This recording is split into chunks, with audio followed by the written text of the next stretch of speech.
place to place. Good morning, good morning, morning, good morning, morning.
Good morning, viewers, and welcome to Tobago Updates Morning Show.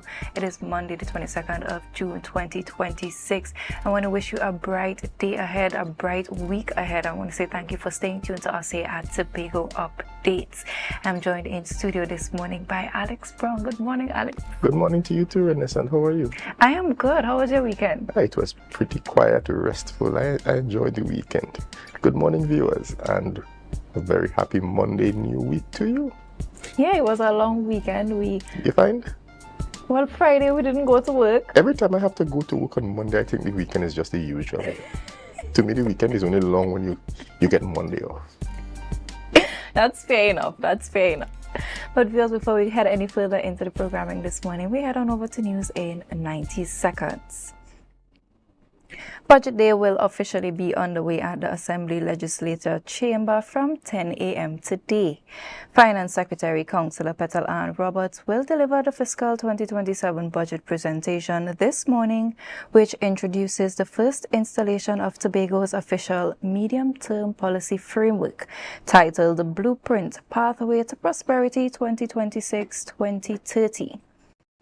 Officials state the strategic package outlines key investment and priorities designed to expand economic opportunities across the island. Senior Program Coordinator Onika Henry at the Division of Health has expressed alarm over rising rates of sexually transmitted infections, particularly HIV, among people aged 20 to 29 in Tobago. She confirmed that HIV, syphilis, and a drug-resistant strain of gonorrhea are increasing, noting that social stigma remains a primary barrier to testing. IDA political leader Dr. Denise Tesorefat Angus is calling for policy changes to mandate reporting from private medical practitioners to the public health sector. And finally, Father's Day weekend saw a wave of community-led initiatives across Tobago.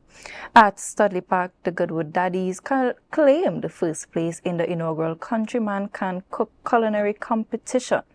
Meanwhile, Assembly member for Darrell Spring Wim, Secretary Ricky Jofield, hosted a free barbershop and soup distribution event for men in his district. In Scarborough and Crown Point, political leader Nkosi Philip distributed 100 meals to vulnerable and displaced men through local culinary outreach. And that was your news in 90 seconds. Tune in again at 6:30 p.m. for our full newscast. We head on swiftly along to our birthday celebrations this morning. It's that celebratory segment of our morning where we celebrate with those of you who are celebrating with us. First up on the lineup, we have Natoya Ned. Happy birthday to you. I hope you have a beautiful day, bright and prosperous. I hope that this year also brings to you all your heart's wishes and that God continues to richly bless you. Adriel Coker is next on our list. We want to wish you a very happy birthday. I hope that you enjoy today and that today begins a year full of promise and prosperity, favor, protection, and all things that your heart desires. Happy birthday to you, Adriel. And last but certainly not least, we have LaShawn Natoya Kato. We're wishing you belated birthday greetings. I know you came out of the long weekend, so I know for a fact you enjoyed your birthday. Wishing you all God's richest blessings upon your life, upon this new year, and that you really take some time to reflect and really ask God to continue to show you and guide your path going forward in this new year. And this has brought us to the end of our birthday shout-outs this morning. For those of you who did not make it on our lineup this morning, we want to say happy birthday to you, wishing you a bright day ahead. Now, Alex, we're still in the World Cup. We are. And we usually get our updates from Marcus as it relates to World Cup updates. Good morning, Marcus. Hi, good morning to you guys. Are you hearing me loud and clear? Good morning. You hear me loud and clear? Yes, hearing you loud and clear. Fantastic. Yes, it's been a weekend. It's been a weekend of exciting matches. We are already 40 matches done. 124 goals already scored in the World Cup. And I know the fans out there, they are looking and excited for more matches. And just to give a roundup of where we are at in terms of who are some of the teams that have already progressed to the round of 32 based on how they are currently positioned in their groups. You're looking at Mexico, the United States of America, and those two teams are teams we are very familiar with in CONCACAF. And I'm very happy that they have actually won their two matches and are sitting very pretty. And more than likely, mathematically, they will progress to round 32. Germany and Netherlands, those are the other teams are looking very good as well for a spot in the round of 32. I can't say the same for Turkey, Bosnia, South Africa, Tunisia, Curacao, Haiti, and even Qatar. Those two teams, they have a lot of work to do in terms of getting their points up if they are going to make it into the round of 32. But I think the conversation thus far has been the story of Cape Verde, that team out of West Africa. They are punching above their weight in the smallest sovereign nation in the World Cup this time around. They are 2 points to the good. I think if you asked the pundits before the World Cup if they were going to make it out of the group and get a round of 32, they would have said, hey, they can't make it whatsoever. But they have one game remaining, and that game is on the 26th against Saudi Arabia, and that's a big game. Should they be successful, and even a draw can get them into the round of 32, having held Spain and Uruguay to draws, giving them 2 points. There's another big game there on the 26th, Spain versus Uruguay. Spain, they can get a draw and progress, but I think Uruguay, they need a win there with only 2 points to their name if they're going to make it into the round of 32. A look ahead at today's matches. We're looking at Argentina taking on Austria, also France taking on Iraq. And that's at 5 p.m. So Argentina versus Austria at 1 p.m. France versus Iraq at 5 p.m. Norway versus Senegal at 8 p.m. And Jordan going to take on Algeria at 11 p.m. 4 matches on today and 4 important matches in the context of teams looking to progress to the round of 32. Thank you, Marcus. It's certainly been an interesting World Cup thus far, an interesting weekend of matches. Of course, Cape Verde keeps making everyone just looking to see what's going to. That reminds me of that song from Sesame Street. Do you know what's going to happen next? I think Cape Verde is asking. And this is what the World Cup is all about. Nothing should be taken for granted. You are there, you have earned your spot, and Cape Verde basically showing the rest of the teams and the world that they are there to compete and not to make up numbers. Never count anybody out. We look forward to see what the games today are going to yield, and certainly how the round of 32 plays. So thank you, Marcus, for giving us this morning's World Cup roundup. Have a great day. And you too. Thank you.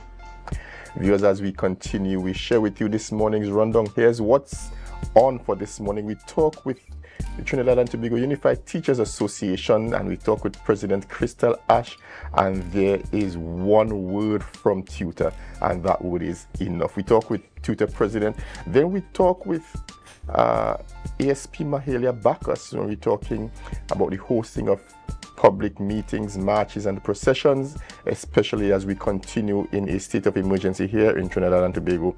And finally, we round up our discussions with Selwyn Melville, and we're discussing a fundraiser for Oscar B. Stay with us, you won't want to miss any of these discussions.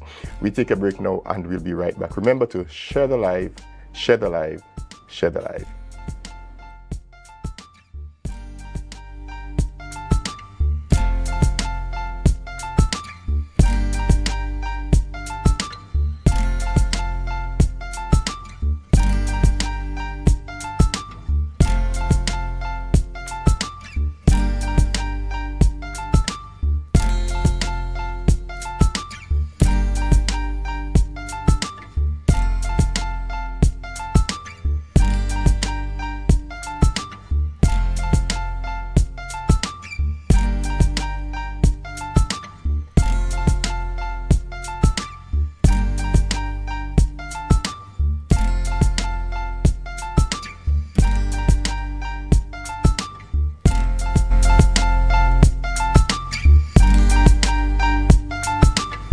Our world is filled with rhythm.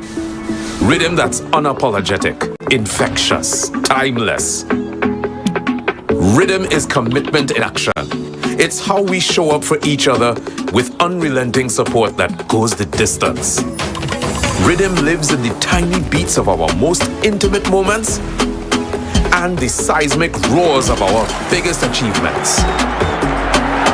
Rhythm is resilience in motion. So, even when things go out of sync, we do what it takes to bring the rhythm back. At Flow, we understand your rhythm because we live it. That's why we're dedicated to building a network as resilient as you, with a team of familiar faces working every day to keep you on beat. You're at the heart of everything we do, and our commitment is to keep your rhythm flowing, no matter what. And I have never, ever tried anything from the dirt oven. Let's go to the backyard dirt oven on a Thursday. Here now, talk about authentic. On entry, I felt at home. I felt like I was going to visit my loving grandmother on a weekend. The kind of weekend where she showers you with love, stories, and food. This place is a home away from home. And just like I would do at home, I pop the question, what you had to eat day? And boom, coconut drops. Boom, bread. Boom, garlic bread, boom, hops, boom, coconut tart, boom, jam tart, and boom, something they call nuts. And just like that, Mistress Baker was ready to pop them in the oven. And don't worry, she had some help. And while we was waiting, I said, let we hear from Mistress Baker herself. Well, we've been operating for a couple of years now. We started, this was a COVID project. We operate strictly on Tuesdays only. You don't keep stock, we only sell on Tuesdays. Such a sweet lady. Hey, Olia, it's ready. When last you see a nice golden brown bread, sir? Backyard bakery for the win. Olia, a GT. I finally get me the oven bread with a little extra goodies on the side. You might be asking, where they're located? They are located on Bukuru, right on Nightingale Avenue, right before Racetrack Wheels if you're coming from town. Just look for the green hedge. You can't miss it. Pause. Check out the menu they one time. Honestly, guys, this is an experience I will never forget. forget. It's a home away from home, a place filled with love, life, and most importantly, good bread. Sofa Factory is here in Tobago. Conveniently located Montessori Drive, Glen Road, Scarborough. Up to 20% off on select sofas for customization. Deals on some sofas from as low as $4,000 until stocks last. 10% off on all wardrobes. Half off on shower heads with the purchase of a vanity set. Come in and experience the new way to shop for furniture and see the quality in person. Looking for office attire or worship apparel, then come to Tia's Classic Closet. Shopping for casual clothing or just want to dress down. Big discount, so it's you on clothing and comfortable shoes. Get some wonderful accessories to match your attire. Come to Tia's Classic Closet at 39 Montgomery Road. Opening hours daily from 9:30 to 5:30. For more information, call 710-168-99999.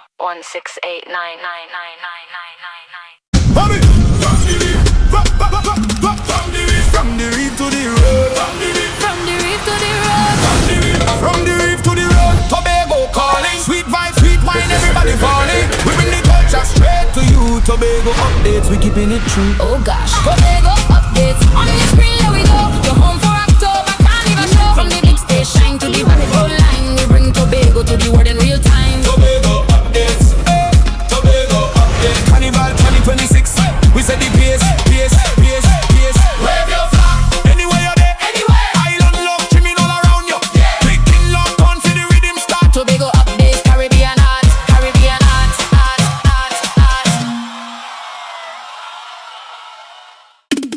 Make your goals a reality this season with Mount Pleasant Credit Union. Tobago's choice, we got you smiling. Come and feel that mid-year feeling, oh yeah. Mid-year island dreams, we make it easy. $20,000 to $100,000. Come and see, we warm hearts, bright plans, your goals grow.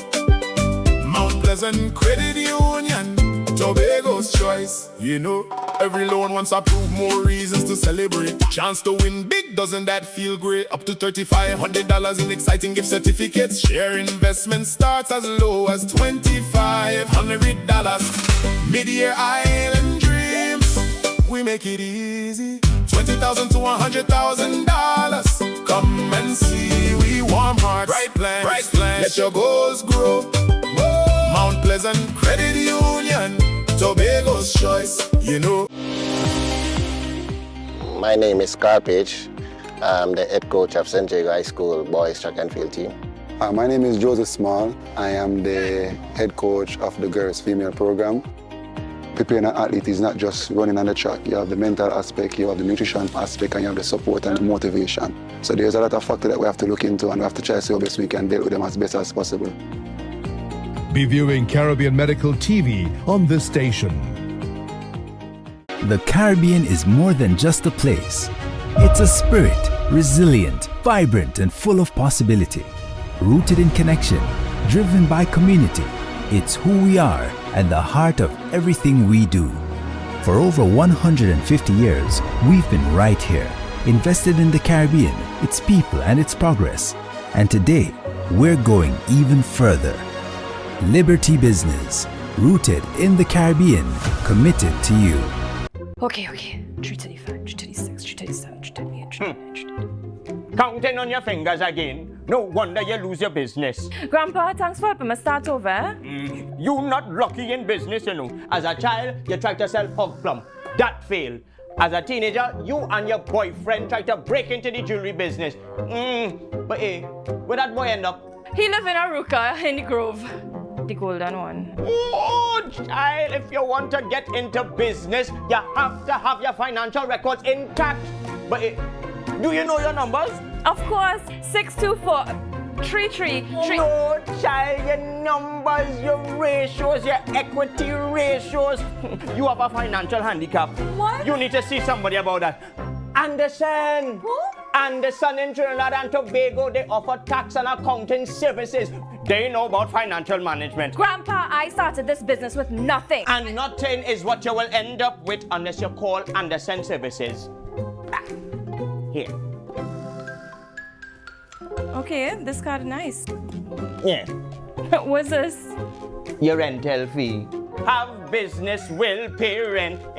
Hot and groovy in the soca party.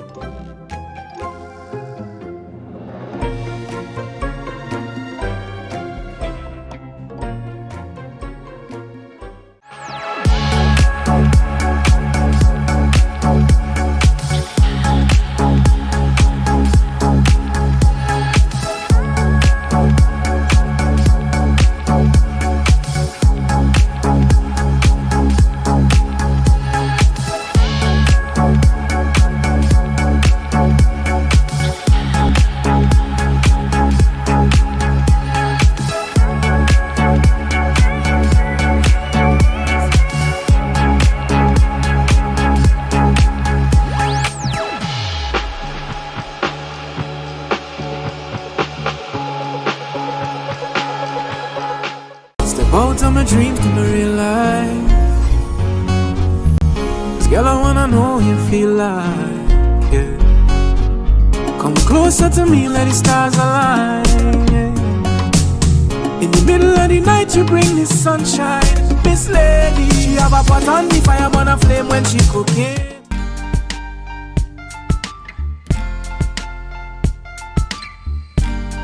Put a smile on your face when you're moving from place to place. Good morning, good morning, morning, good morning, morning.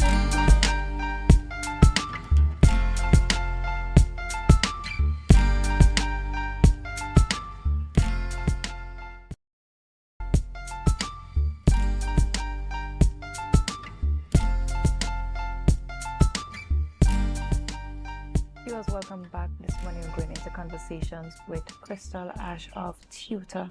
She's the president and we're talking about Tutor Says Enough. She's joining us virtually this morning. Good morning and welcome to you. Good morning, ma'am. Morning. It's a pleasure to be here. Thank you very much for having me. Now, Mr. Ash, Tutor has publicly stated that enough is enough. What was the tipping point that led the union to take such a strong position at this time? Was the statements by the finance minister when he stated that, well, he shifted the goalposts from where it ultimately was, where we had no idea. We had, at least we had some semblance of hope that the back pay will be coming soon. But then he stated that it would be paid, and he identified teachers by name in fiscal year 2027. Now that starts in October 2025 and ends the following year. So we don't know exactly when that will. When during that period you expect to pay our educators. Man, we have been waiting since 2025, April, quite patiently. And I'm hearing in quite a lot of quarters that people need to be patient with the government and they need to do this. I don't know if my middle name is Joe, because I believe educators have been very, very patient and given the powers that be sufficient time to get the house in order. So the tipping point would have been that statement by the finance minister, Mr. Tanku, and enough is enough. Enough is enough. Our educators they're frustrated. Their services that have been withdrawn from them in terms of the employee assistance program and so on. So they can no longer even access these things to relieve some stress, to talk to a professional. So you can imagine where they are at right now. I am saddened at the state of education at this point in time in Trinidad and Tobago, ma'am. Mr. Ash, we spoke just a week ago to the day with Tutor's Tobago officer, and he was saying that there were a number of timelines as it was set out by the ministry, and none of them seem to have been timelines that the ministry were able to keep itself, and now we're hearing 2027. Has there been any indication as to the reason why the timelines keep shifting? No, none has been given to us. But if Tutor is to offer or speculate, it would seem as if because we have been advocating in the public space, so you're being treated as if you are the naughty child and you're being placed to the back of the class. That's what we're seeing. Because at no point in time has the Minister of Finance tried to communicate with tutor directly. You recall that tutor hand-delivered a letter to the Minister of Finance earlier on in this year. That was January, when he stated outside Parliament that he will be writing. The letter has already been written. It just has to be sent to tutor. I'm still waiting for that letter. We have received no letter. I just want the public to know that's the level of disrespect that tutor has to treat with. So you are the Minister of Finance. We are the association with the RMU status, the recognized majority union status for all educators in Trinidad and Tobago. And you're telling me you're unwilling to meet with us? You're unwilling to communicate with even an email? No, that's unacceptable. Unacceptable. Do you suppose, Mr. Ash, that this might have anything to do, just might, with the fact that there's an injunction that prohibits teachers from taking industrial action? Do you suppose it may be a case, well, they can't do very much, so let's have them wait some more? No, the injunction is not enforced anymore. The injunction at a particular time, but there's something called the penal clause. The penal clause is still there. It still prohibits us from doing certain things. So if it is that we attempt to take industrial action, yes, action will be taken against us, and we will not put our membership in harm's way. Right? We have to be realistic about that. We do not want our educators to run afoul of the law. And it's not a matter we can't do it, because people find creative ways of doing things all the time in the world. And we are educators. We could find creative ways if we so desire. However, we would think that good sense will prevail, and the powers that be will say, listen, let us meet with these persons. Let us meet with these educators. At least, even if it doesn't matter if the timeline is far, you know. What is important is communication, and it is the absence of communication that is causing all of this, and the blatant intention not to communicate with tutor. That is what has me very baffled. It has tutor very baffled, because we don't understand it. We are a professional association. We have stated publicly that we have no issue with communicating with any government or any entity in terms of once it is positive development for educators. So why would you not want to communicate with tutor? I don't see it. I'm baffled, confused. Now, as you're talking about the absence of communication, what would meaningful consultation with tutor look like as it relates to the government moving forward towards implementation when they do start that process? Right. So tutor, since I've assumed office, we have met with the permanent, they have 2 new permanent secretaries in the Ministry of Education in Port of Spain. We would have met with them, and actually we were scheduled to have a meeting the day before Labor Day, which would have been the 18th. The ministry communicated with us the Monday of that week. So that would have been the Thursday, the Monday of that week, to tell us that they are to meet their commitments in terms of that meeting. So that meeting is scheduled for Thursday of this week, the 25th. We're trying to make sure that we keep these meetings. We are making ourselves available because we want the public to know. It is not that the ministry is trying to meet with tutor and tutor is not availing itself. Tutor always very flexible. Look, the meeting did change. We didn't complain. We will meet with the Ministry of Education. The permanent secretary will meet on a number of issues. But what we have told them also is that you're sending communication to our members and you're not communicating with us. So our members are receiving circulars. Let me give you an example. So just before school, just a couple of weeks ago, there was a circular sent out, I believe it was the 9th of June. And that circular speaks to something called the SMS, the Student Management System. Now, the SMS is an online system where the principal is required to update the platform in terms of all of the children in the school. So you have large schools here, some of them 700 plus children. How is the principal expected to do that in a primary school without the business operations assistant, the BOAs? The BOAs are the ones who are charged with the responsibility of assisting the principal in exact situations like this. So you took away the BOAs, you didn't renew their contracts. And now you're giving our members additional work. That same circular says that the deadline is somewhere along the 17th of July, I believe it is, which is within the principal's vacation. So the principals are on vacation and you extend them to submit documents. Tutor says, no, that's their vacation time. It's theirs. You as the Ministry of Education, you cannot impose and just put work and tell them come out and do this. No. That's not how it works at all. There seems to be a level of disconnect between the ministry and both the Ministry of Finance and the Ministry of Education and the teachers and the schools themselves. A little bit curious to me, especially from the perspective of the Ministry of Education, because the way things go in a number of cases, that people who get to certain positions in the ministry were once teachers themselves and should be familiar with the way schools operate.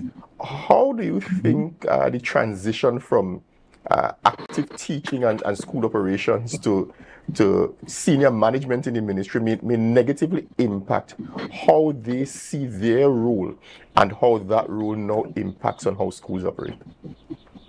To answer your question, but I don't see it negatively impacting on it.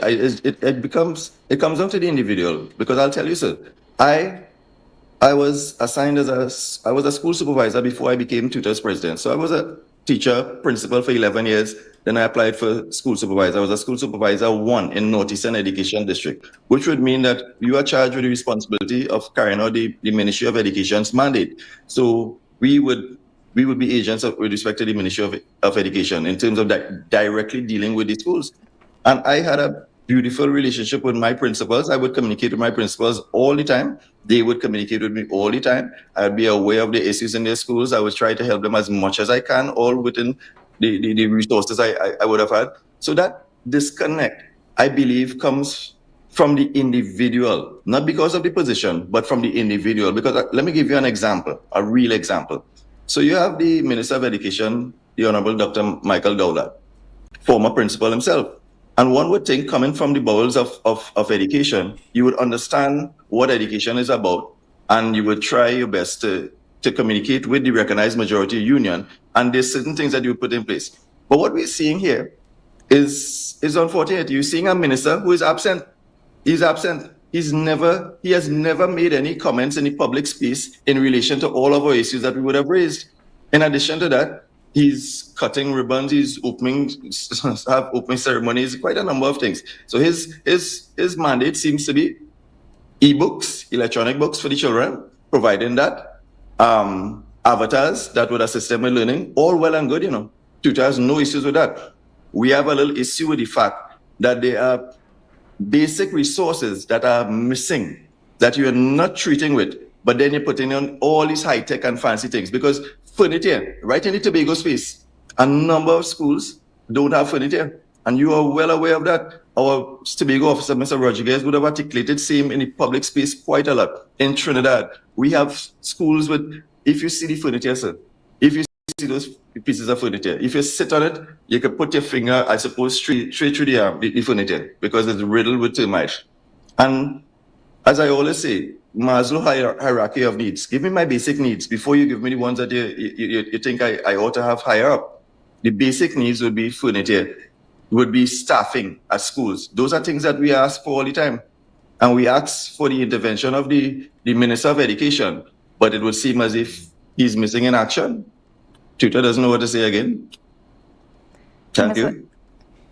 Mr. Ash, I want to thank you so much for coming on this morning. These conversations tend to get cut quite short because of the time that we do have available. But I want to say thank you for coming on this morning and just sharing with us the issues as it relates to tutors, saying it is enough. And we're hoping that you do, and the educators do, get the redress that they need in an efficient and timely manner.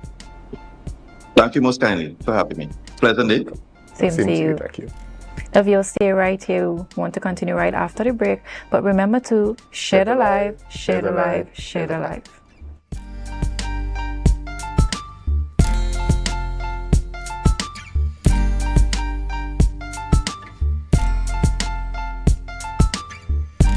Coming up, hot plates, cold drinks, and chilled vibes were the order of the month in Antigua and Barbuda. Top chefs, tasty menus, influencers, and foodies. The boxes were ticked, kitchens buzzing, and grills fired up. It's the one and only Antigua and Barbuda Culinary Month with Caribbean Passport TV on this station. Stay tuned for what's coming next. Sofa Factory is here in Tobago. Conveniently located Montessori Drive, Glen Road, Scarborough. Up to 20% off on select sofas for customization.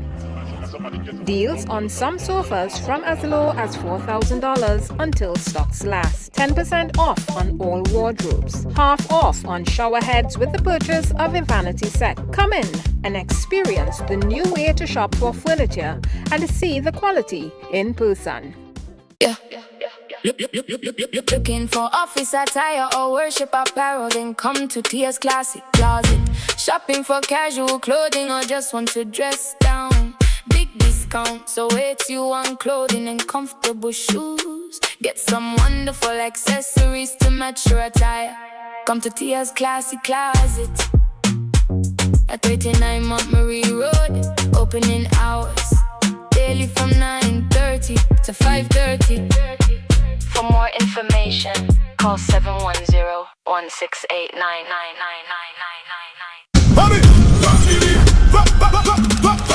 From the reef to the road. From the reef to the road.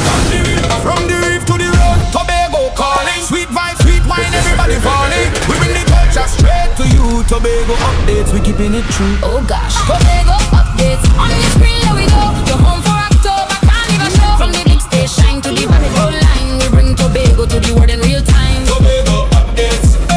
Tobago updates. Carnival 2026. We set the pace. Wave your flag. Anywhere you're there. Anywhere. Island love, trimming all around you. Yeah. Picking lock on for the rhythm start. Tobago updates. Caribbean art. Caribbean art.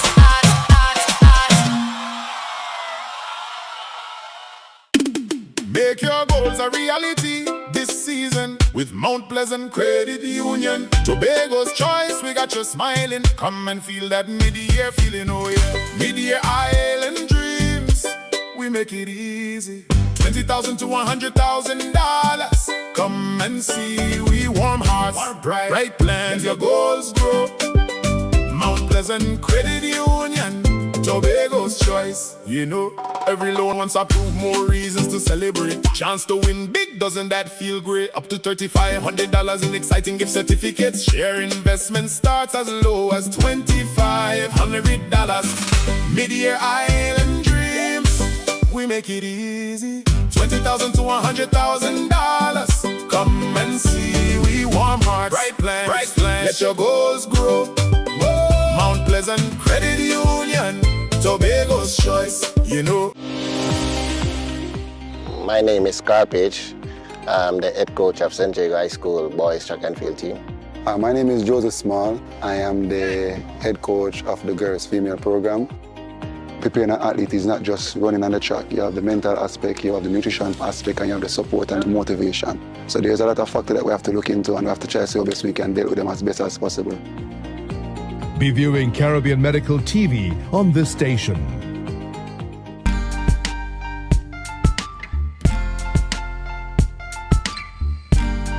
Put a smile on your face when you're moving from place to place. Good morning, good morning, morning, good morning, morning.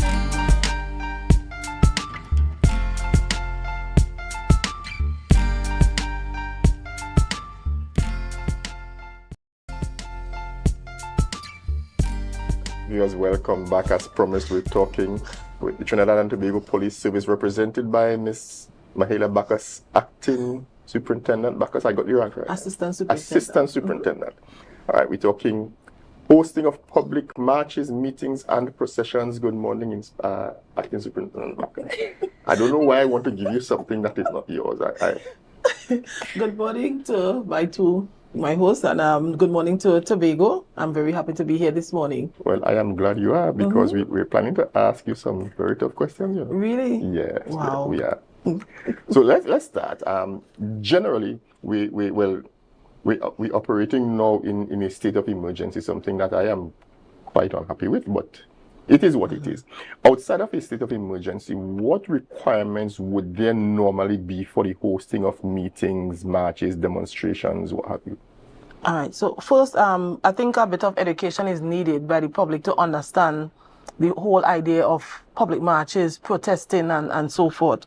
So I want to first explain to the general public what these types of events consist of. So we have a public march, and the public march or procession involves movement within a space on foot or with a vehicle, or involves both when you're talking about a march. And when you have such a case, you need permission from the Commissioner of Police to carry out those marches. Also, we have stationary or public meetings or standstill protests.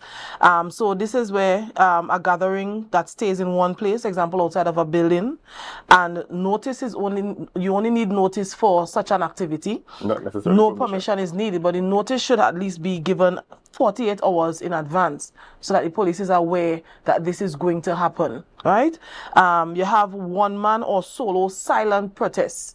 So this is self-explanatory. This is a single individual protesting alone. Nothing is required, no permission, no permit. All right, so there's a difference between march, there's a difference between a protest, there's a difference between a solo So I could go stand protest. Up by myself with a placard. Placard in your hand, because yes. I vexed that we still have state of emergency. Yes, but the minute person starts coming around with you and doing the same thing, it changes. Well, that is the whole thing. Right? It changes the entire dynamics of it. It is no longer a solo protest because you now have persons who went across the road, took up a piece of cardboard and write their own thing and come across because they just join in. But am I to be held responsible? I'm genuinely asking. If I decided to stage a one-man protest, I didn't require any notification, I didn't require permission, and others decided that they were going to do the same, am I not responsible for the actions of the others? I wouldn't say you are responsible, but because of that action, the police will now need to disperse the crowd that is there, right? You may move and go to another spot, but the crowd that has gathered would need to be dispersed. I want to ask another question, but I'll hold that one for a while. Now, were you finished with the information? Yes, yeah, right. Explaining the types. Yeah. So as we go on from explaining what these protests look like or these processions look like, we're going on to rights versus security. Because during this time as well, we have a lot of conversations within the space as it relates to rights and the ability to protest and say your piece. Now, how does the Trinidad and Tobago Police Service balance citizens' constitutional right to peaceful protest with the need to protect public safety and national security? Okay, so when it comes to our constitution, you know, it speaks about freedom of speech. It talks about the freedom to assemble, right? But these laws are not unfettered, meaning that there are limitations to it because we have also other laws that guides us to protect other members of the public from people just saying what they want to say. Hence the reason why you hear people bringing you before the court for defamation, right? Because we have freedom, but there are laws protecting persons' rights as well, you know, against people who may just want to say anything against somebody, all right? So also with the laws in terms of assembling, we have our Summary Offences Act 1102, which guides us as to what we should do and what are the guidelines you should follow if you have to carry out any form of assembly. And those forms of assembly are what I just spoke about in different forms. So it tells us what you need to do if you have to conduct one of those marches or so. What do you need to do? What do you need to follow? The guidelines that you need to look at.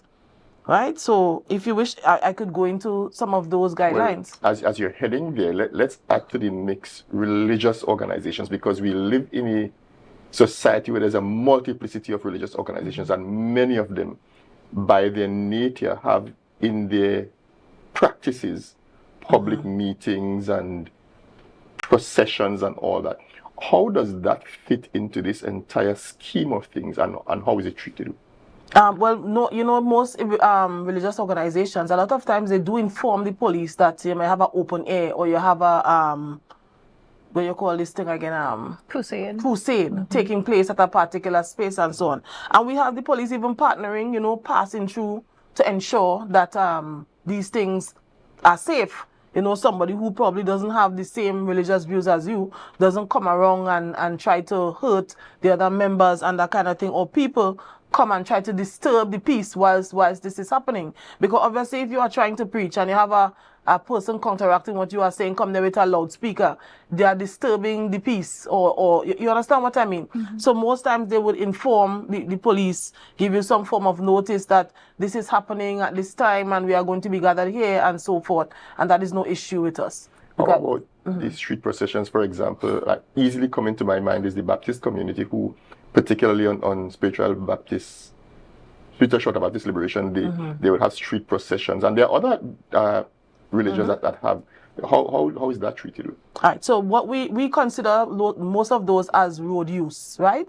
And in Tobago, we have the Assistant Commissioner of Police, who represents the police commissioner, and he's the person that will give permission.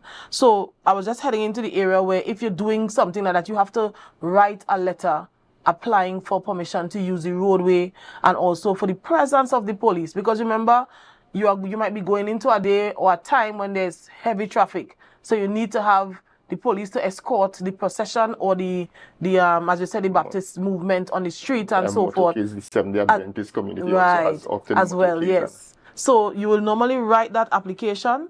It will be sent to the respective station district commander.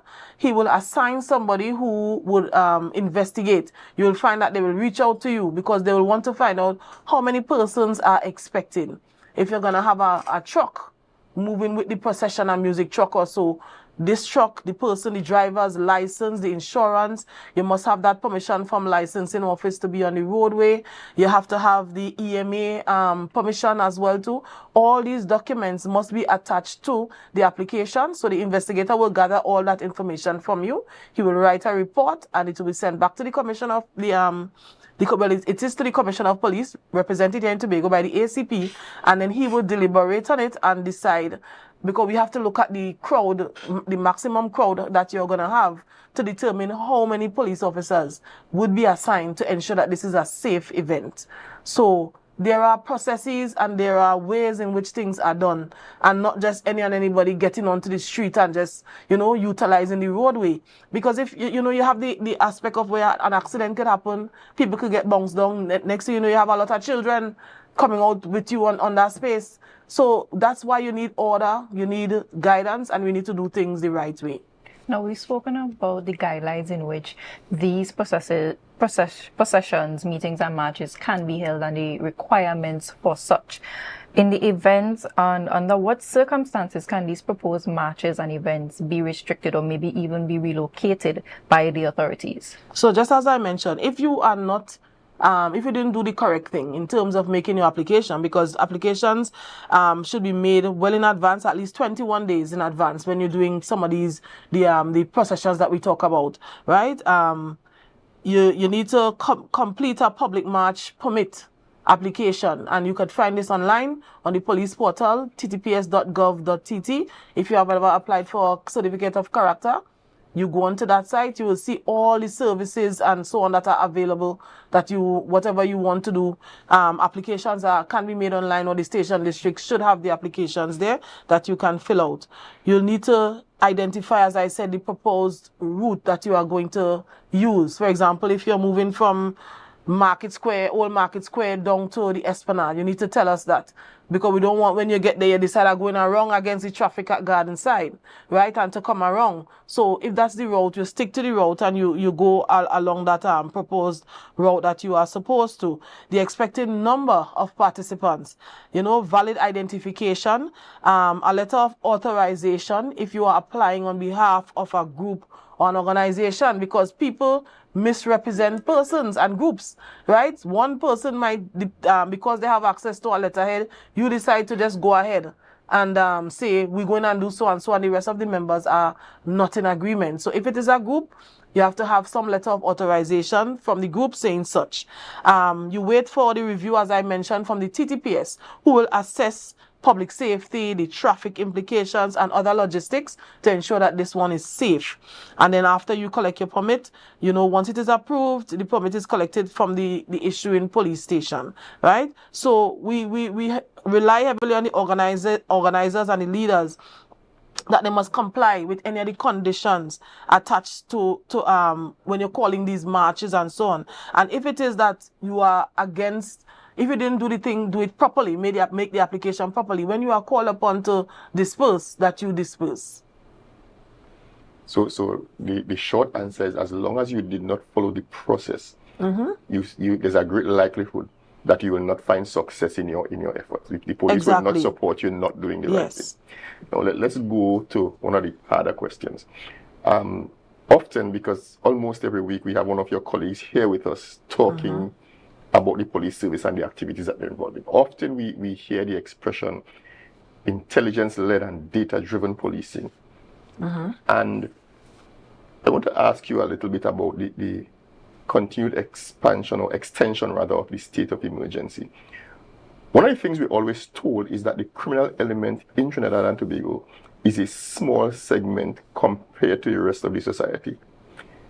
Do you think that if this small segment is as small as we are told, it is a successful approach that the Trinidad and Tobago police is recommending, that we have a state of emergency? Does it not suggest that the Trinidad and Tobago Police Service is incapable of managing this small segment, and so the majority of the populace now has to live on that state of emergency because we can't manage a small group of people who are not behaving themselves?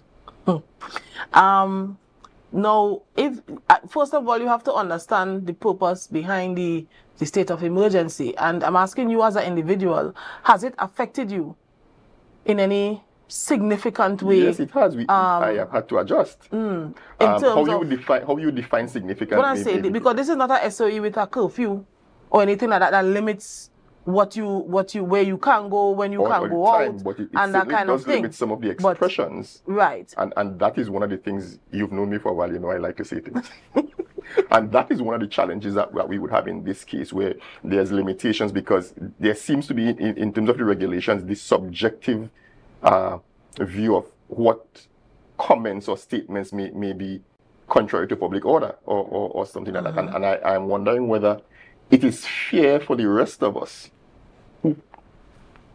from the majority of the society, to have to deal with this when, according to the police, only a small segment of people not behaving.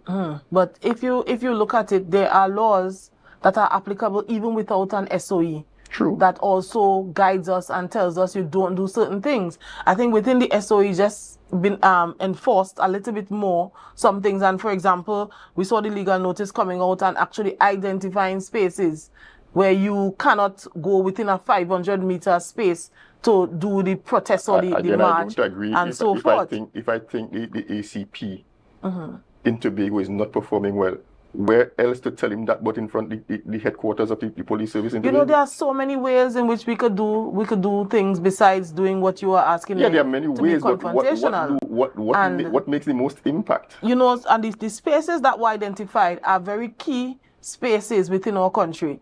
And if we are very serious about security, right? Because we have seen where we experience bombers in Port of Spain already. Right? They put bomb in dustbin there, by the headquarters of the police. But that's what you are saying. But just as you said, there are few in society that are always up to mischief, and you can never tell when somebody decides to be that mischievous. So at all times, we have to be careful and always look at safety and security. And if we go to spaces like the United States of America, these are some of the things that we cannot do. And if we get there, we have to listen when they tell us don't do it. So we have to also be cognizant of what our laws are in our country here in Trinidad and Tobago. Follow our laws. You think that's a fair comparison? Very much fair. Or it's just the fact that many of us like to go to the US? Well, people adhere to the laws there. So why can't we adhere to our laws here in Trinidad and Tobago? You understand? We travel the world and we adhere to the laws outside internationally. So we could adhere to the laws in our country. And at the end of the day, we are the enablers of the laws. We don't write the laws as police officers, right? So we just help to enact and to enforce and ensure that people do the right thing. Now, ASP Bacchus, we want to thank you so much for coming on this morning, shedding some light on a very pertinent issue in our society today as it relates to the SOE, as it relates to protests as it relates to processions and public marches, because it's very rampant now. We are seeing the situation with Alyssa Phillip in Trinidad, and there are so many conversations surrounding that incident and what it means for democracy and freedom of expression.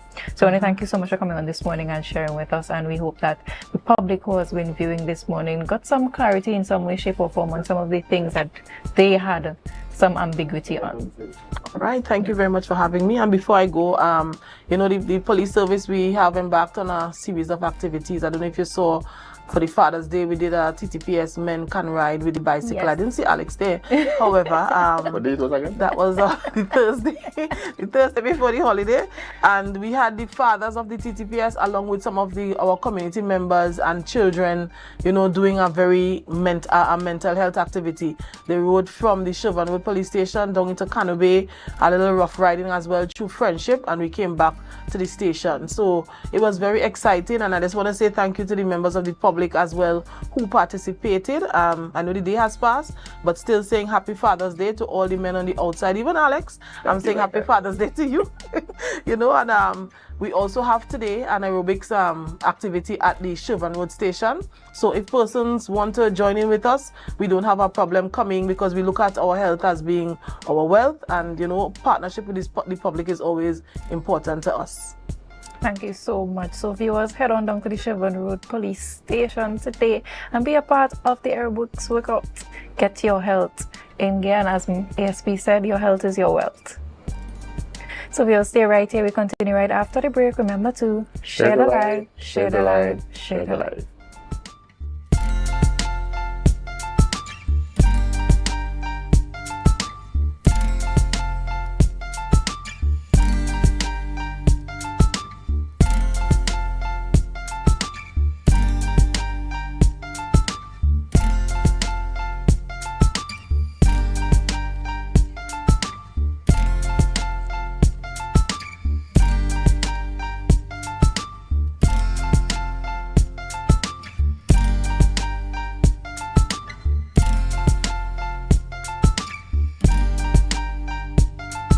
Sofa Factory is here in Tobago. Conveniently located Montessori Drive, Glen Road, Scarborough. Up to 20% off on select sofas for customization. Deals on some sofas from as low as $4,000 until stocks last. 10% off on all wardrobes. Half off on shower heads with the purchase of a vanity set. Come in and experience the new way to shop for furniture and see the quality in person. Coming up, hot plates, cold drinks, and chilled vibes were the order of the month in Antigua and Barbuda. Top chefs, tasty menus, influencers, and foodies. The boxes were ticked, kitchens buzzing, and grills fired up. It's the one and only Antigua and Barbuda Culinary Month with Caribbean Passport TV on this station. Stay tuned for what's coming next. Looking for office attire or worship apparel, then come to Tia's Classic Closet. Shopping for casual clothing or just want to dress down. Big discount, so it's you on clothing and comfortable shoes. Get some wonderful accessories to match your attire. Come to Tia's Classic Closet at 39 Montgomery Road. Opening hours daily from 9:30 to 5:30. For more information, call 710-168-99999.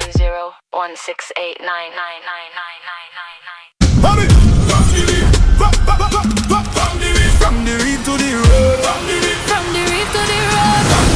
From the reef to the road. Tobago calling. Sweet vibes, sweet wine, everybody falling. We bring the culture straight to you. Tobago updates, we keeping it true. Oh gosh. Tobago updates. On the screen, here we go. You're home for October, Carnival show. From the big stage shine to the rabbit hole line.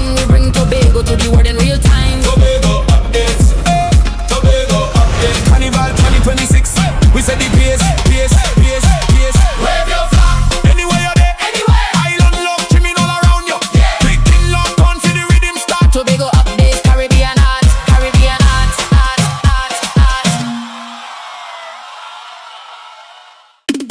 Make your goals a reality this season with Mount Pleasant Credit Union. Tobago's choice, we got you smiling. Come and feel that mid-year feeling, oh yeah. Mid-year island dreams. we make it easy. $20,000 to $100,000. Come and see, we warm hearts, bright plans, your goals grow.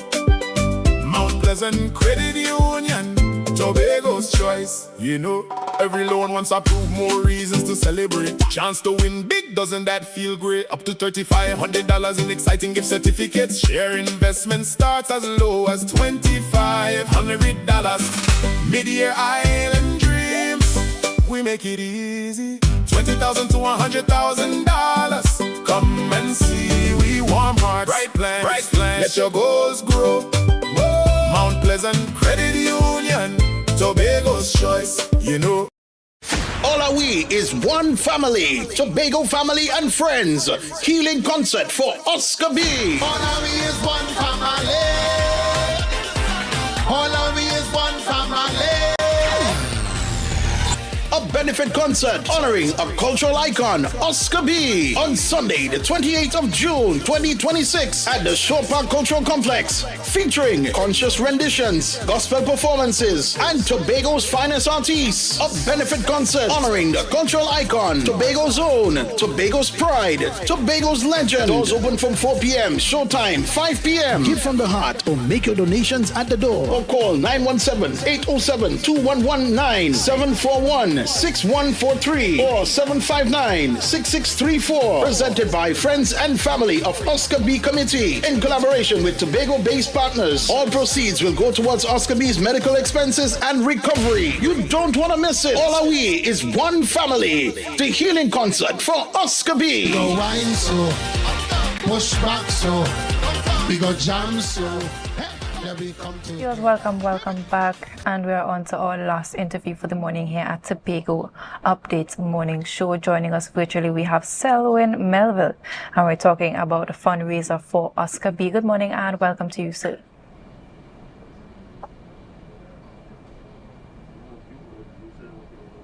Seem to be having a bit of technical difficulties. We'll be right back after the break.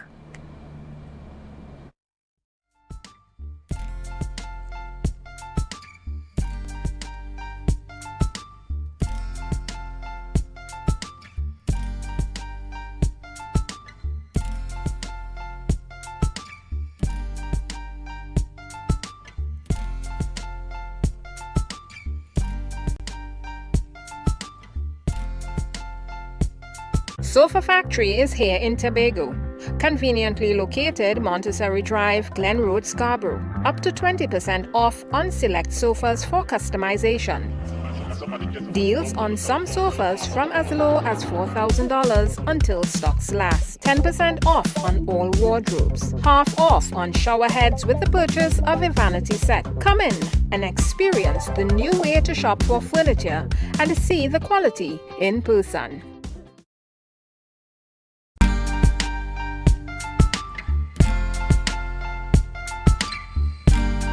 Put a smile on your face when you're moving from place to place. Good morning, good morning, morning, good morning, morning. Welcome back, viewers. We're going to be joined virtually by Selwyn Melville. We're talking about the fundraiser for Oscar B. Good morning and welcome to you, sir.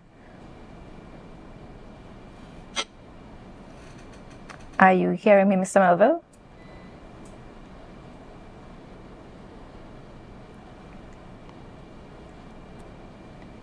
Okay, so we seem to be still having a bit of technical difficulties because I'm not hearing you, Mr. Melville.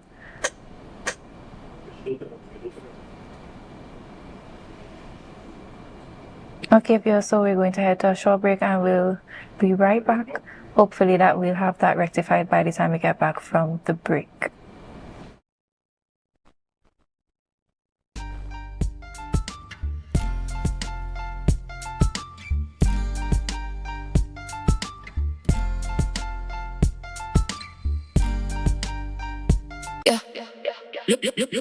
Looking for office attire or worship apparel, then come to Tia's Classic Closet. Shopping for casual clothing or just want to dress down. Big discount, so it's you on clothing and comfortable shoes. Get some wonderful accessories to match your attire. Come to Tia's Classy Closet at 39 Montgomery Road. Opening hours daily from 9:30 to 5:30. For more information, call 710-168-99999. From the reef to the road. From the reef to the road. From the reef to the road. Tobago calling. Sweet vibes, sweet wine, everybody falling. We bring the culture straight to you. Tobago updates, we keeping it true. Oh gosh, Tobago updates. On the screen, there we go. You're home for October, carnival show. From the big stage shine to the Babylon line. We bring Tobago to the world in real time. Tobago updates. Tobago updates. Carnival 2026. We said the pace. Wave your flag. Anywhere you're there. Anywhere. Island love, trimming all around you. Yeah. Big king love, come for the rhythm start. Tobago updates, Caribbean art.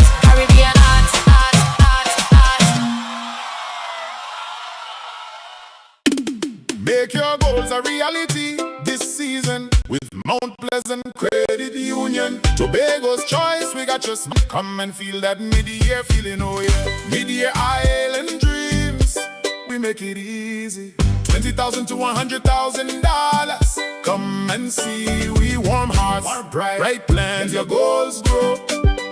Mount Pleasant Credit Union, Tobago's choice. You know, every loan wants to prove more reasons to celebrate. Chance to win big, doesn't that feel great? Up to $3,500 in exciting gift certificates. Share investment starts as low as $2,500. Mid-year island dreams, we make it easy. $20,000 to $100,000. Come and see, we warm hearts, bright plans. Let your goals grow. Mount Pleasant Credit Union, Tobago's choice, you know. My name is Carpage. I'm the head coach of St. Jago High School boys track and field team. My name is Joseph Small. I am the head coach of the girls female program. Preparing an athlete is not just running on the track. You have the mental aspect, you have the nutrition aspect, and you have the support and the motivation. So there's a lot of factors that we have to look into, and we have to try to see how best we can deal with them as best as possible. Be viewing Caribbean Medical TV on this station. The Caribbean is more than just a place. It's a spirit, resilient, vibrant, and full of possibility. Rooted in connection, driven by community. It's who we are and the heart of everything we do. For over 150 years, we've been right here, invested in the Caribbean, its people, and its progress. And today, we're going even further. Liberty Business, rooted in the Caribbean, committed to you.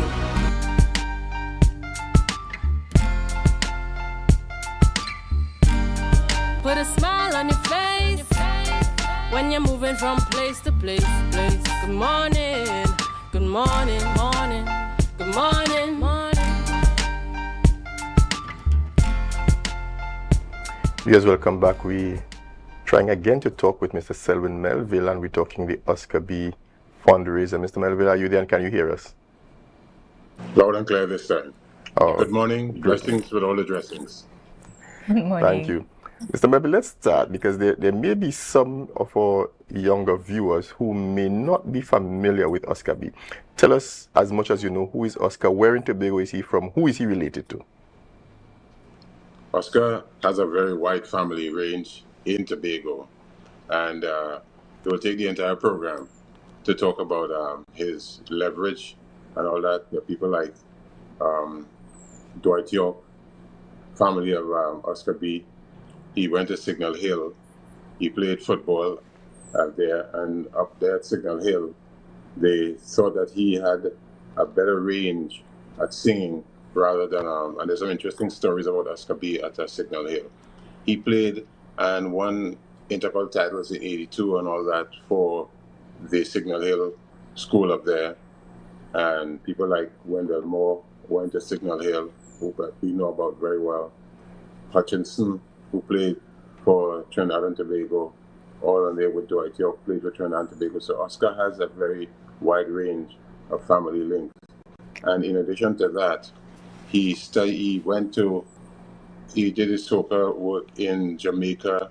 He's traveled the world representing Trinidad and Tobago. as an artist and very well respected for his art form. Many of you would dance to a tune called Tiny Whiny, and that's Oscar B when he was with Byron Lee and the Dragonaires out there in Jamaica. And as well, he had done a rendition of the All of Your One Family from Nelson. So there's a lot that Oscar has done. His range has been really, really strong. And he has represented many of the various groups in Trinidad and Tobago, and many of them come to ask Oscar to sing for them at events. And he has done what was required of him, always willing and supportive of the people in Trinidad and Tobago. The churches, the different organizations call and say, Oscar, you have to sing for we today. And he would go. He has a famous conga line that he puts down at events. And I tell you what, sometimes the hall is too small for the number of people who would come into the hall to do the conga line. So he has been very, very, very effective, and a lot of people love the brother, but some of the youths don't really know because they string to a different kind of music nowadays, and it's hard sometimes to really get them to catch up with that. But then that's an idea of who Oscar B really is. Now his wife got sick just over a year ago with a stroke, and he'd been very involved very much in taking care of business for his family. And then he, in the process, got sick. And sick in the way that he got a heart attack and a stroke. And so far needs a lot of support from our people in Trinidad and Tobago and as an artist. But what I could say is that on the 28th, just to be exact with you, that's Sunday coming at Shore Park, we are gathering there for a healing concert. And that concert will feature a number of Tobago artists. Now, Trinidad was one of them, and Tobago is going to do its own. And what Tobago is going to do is very spectacular in the way in which they're approaching things. People in Tobago will say, well, because there's television, there's streaming, there's everything that can happen. And Tobago artists are going to dominate in that one, because you have like Johnny King, you have Buccaneer Seal Orchestra, Signal Hill Choir, and Linda Louie, and you rate the best of Tobago will be out there at Shore Park at 5 o'clock on Sunday to put on this healing concert. Now, it's a contribution that we expect from all participants who will come out there. There is no gate charge to come in, but we expect that you would make a contribution. And the contribution you will make is towards this healing process, because he's in the hospital at Grandie in Trinidad, and much is required. People will know that when there is illness and there's hospital, there's medical bills, and those bills are astronomical. So that and they get up there really quickly. Yeah. They're very, very, very rough things happen with the bills and all that. And we have been, Sandy Grandi has been a very good job to helping Oscar to get back on his heels and get back on track. But there's more that is needed to ensure that he could be in a better position, a stronger position, more attention to medical care and all that. And that's why many people are working towards trying to make sure this concert on Sunday in Tobago at Shore Park is excellent, beyond excellent, so that Tobagoans will come out at Shore Park there and say, I will support Oscar. We want him to get better because he can continue to give his goodness back to the people of Trinidad and Tobago. We are good friends, and I must say, and we've done things together, and I've been very proud as being Tobagonian to support a brother in whatever he would have done and continue to do. And this is the point when I jump on board and say, well, hey, I have to support my friend, because I know what it's like for families to go through that kind of challenge, and I've seen it happen so many times to families out here. And then most of the people who are in the artistic world or artists and representing the country, you look back and when there's tragedy or there's a problem, you don't see many people coming forward. And one of the things I'd like to do this morning is to tell corporate Trinidad and Tobago and the good citizens of TNT, we see how many of them that boast about how much their profits have been for the year and so on. And when you look around and there's need for them to show their hand, many of them don't. We pay a lot of money to go to parties and all that. But if they say, well, you have to pay to come there and support the brother to help him to go forward, many people say, well, me not do that, boy. Or we in Tobago, right? One thing I will do plenty is our harvest. And right now it's harvest time in Tobago. And it's a man in Tobago there who will go and take a loan to have a harvest line. And that's big money. But then for a small fee to help another brother, they say, well, me not come there. So there's some people was telling you that, boy, you might see 200 come there Show Park. But then Harvest Village and full up. And that's free. So we are telling you now that freely think to come and support an important aspect of life. And one of the things I must tell you as well is that what people are not paying attention to, especially our winter Tobago there. Most people don't like to talk about their health, and they're very secretive. And it's only when you hear a man dead, you say, well, oh God, by how we know he's sick, because people keep that as a quiet thing. But health has no boundaries really, and sometimes you're the fittest person in the world, and you end up in trouble. And how you end up in trouble is because life, we can't really see the inside of the body and think of what's happening. And many of us don't really go and check. Us men, we are very secretive and we're very particular in how we see what's happening medically and all that. So we don't go and say anything. And it's only in the end we end up in trouble. So one of the things on Sunday, around about 2 o'clock or so, the medical professionals in Tobago, they are coming to Show Park, and not come to scare anybody.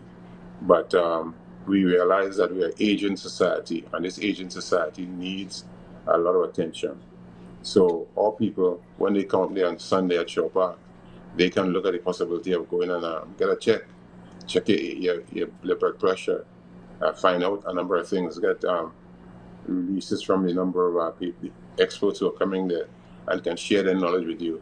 So you can have that sense of awareness. Why? Because Oscar's situation is a critical one. He's in hospital for some time now.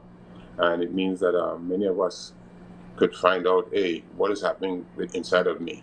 What do I do? Check my blood pressure. Because there are certain things that you must do every single day of the week. Your blood pressure. Some people have to go and see what the A1Cs and all that to ensure that the cholesterol levels are at good level and they don't get into trouble. So we require people to understand very much. And we're hoping then that we see Tobago come out in its full regalia, full numbers, on Sunday at Show Park for 5 o'clock for this show. It's a well choreographed show. A number of artists. Gypsy is coming from Trinidad. Johnny King, you know Johnny King. He has done so many things for Trinidad and Tobago. A boy from home upper country, and he is coming as well. Marcy Miranda is going to sing Linda Louie and Eric Powder. So we have a tremendous lineup for people in Tobago, and there'll be like live TV of that, sharing all the goodness with the people, so they can now not be short of what is going on. And the show that they're putting together will be an exceptional one. And we hope that Tobago will understand the need to support. And I know times are hard, and it's hard to get people to even put out their money and things. And this is month 10 coming. Some man done devise how they spend their money ready for the month to come. But you have to squeeze a little something out and say for Oscar B and for a man who has contributed to the people of Trinidad and Tobago, he needs us, and we have to come out there and support him in many ways. There are a number of people in the background doing tremendous things. All right, so we look forward to the best happening on Sunday, and may God bless you all. Thank you. Thank you again. I'm tempted to use a certain thing in your name, but let's leave that for those of us who are from a particular era. Thank you very much, Mr. Melville, for sharing with us. Blessings with all the dressings, and I look forward to our tremendous support on Sunday. Certainly. Let's go out, people. Let's support. And the beauty about this concert is that while we're going out there to support Oscar, we can find some support because medical professionals will be there who can help us do some initial discovery of our own health circumstances and maybe prevent us from being the next person in need and having to have a benefit concert. Let's go out on Sunday. It's 5 p.m. at the Show Park Complex. Let's go out and support for some one who is in need is one of us. It's a worthy cause. Let's go out and support. Yes, Fields, and we wish Oscar B continued strength and recovery. This has brought us to the end of the Tobago Updates morning show. We want you to stay right here. Up next, we have GMT. Remember to share the live, share the live, share the live. All we is one family, Tobago family and friends. Healing concert for Oscar B. All we is one family. All we is one family. A benefit concert honoring a cultural icon, Oscar B, on Sunday, the 28th of June, 2026, at the Shore Park Cultural Complex, featuring conscious renditions, gospel performances, and Tobago's finest artists. A benefit concert honoring the cultural icon, Tobago's own, Tobago's pride, Tobago's legend. Doors open from 4 p.m., showtime 5 p.m. Give from the heart or make your donations at the door. Or call 917-807-2119, 741-6143 or 759-6634. Presented by friends and family of Oscar B Committee in collaboration with Tobago-based partners. All proceeds will go towards Oscar B's medical expenses and recovery. You don't want to miss it. All we is one family. The healing concert for Oscar B. Go wine so, push back so, we go jam so, hey, let we come together. Hear me.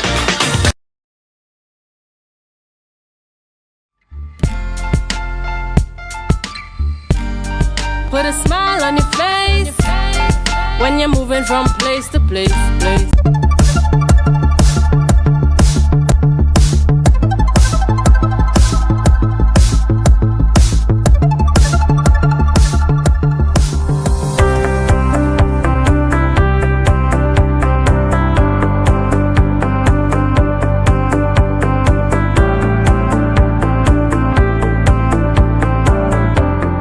I was pleased to see that they gave a holistic approach.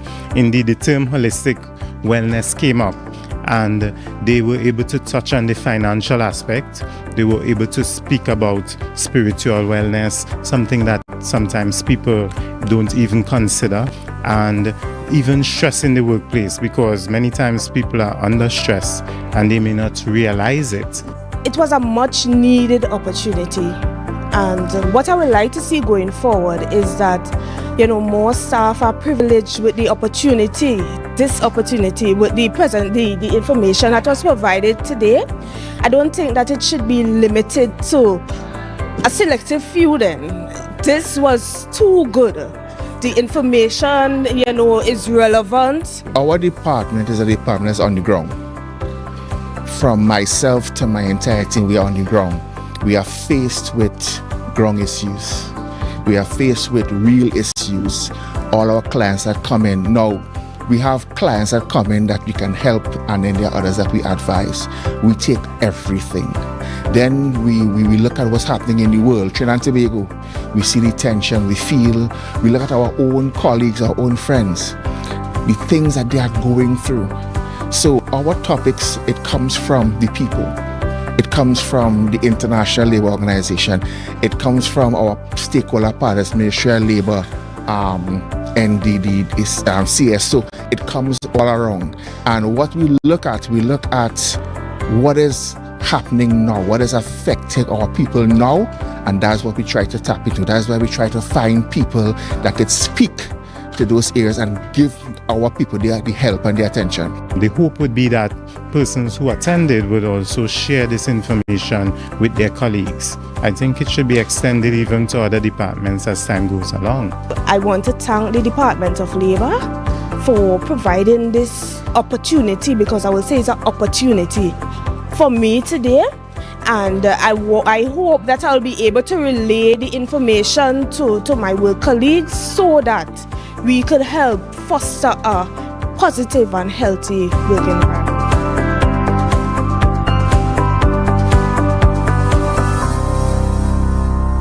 That was a production of the Department of Information, Office of the Chief Secretary, Tobago House of Assembly.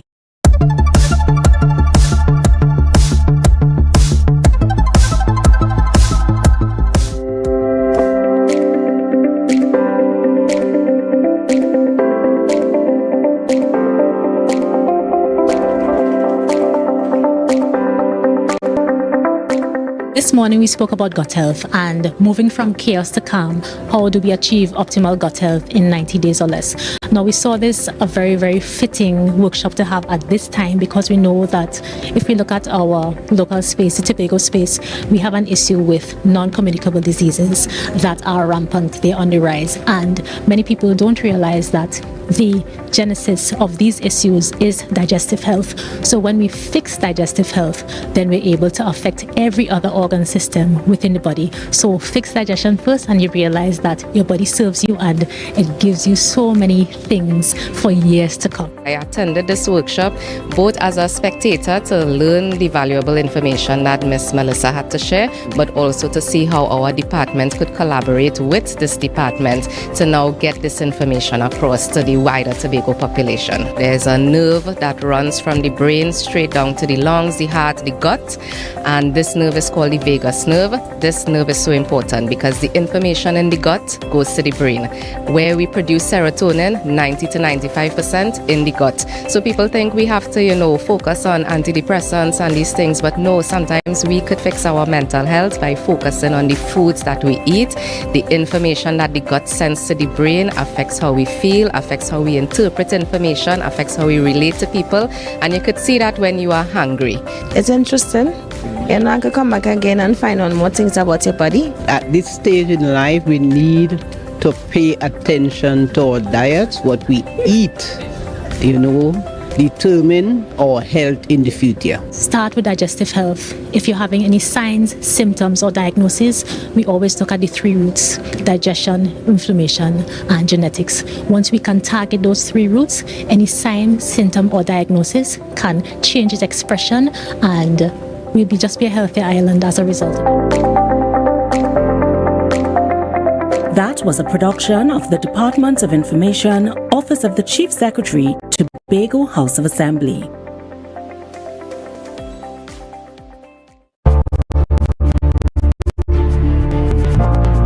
You're viewing Tobago Updates Television, your exclusive gateway to Tobago, broadcasting the beauty of this island paradise to the world.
Good morning and welcome back to Good Morning Tobago right here on Tobago Updates. Ladies and gentlemen, I am your host, Chanel Felix, and whenever you see me sitting here, it's because we're about to have those conversations that you want to have while I ask those questions that you want asked.